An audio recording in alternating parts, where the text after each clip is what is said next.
So, ayan na. Tinanggal na namin yung linoleum. Grabe, ang dumi, oh. Kaya sa ba? At, papatuyo kami.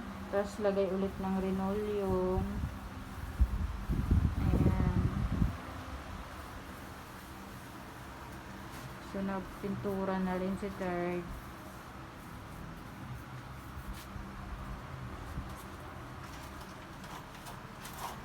Sana maging okay na.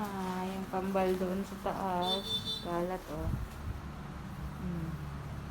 Mga computer, ha. Wala pa kami sa kalahati.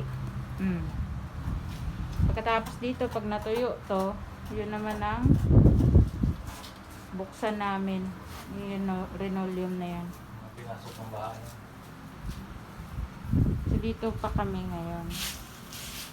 Pinapatuyo para magkaroon ng isang linoleum. Tapos, kabila. Thank you for watching.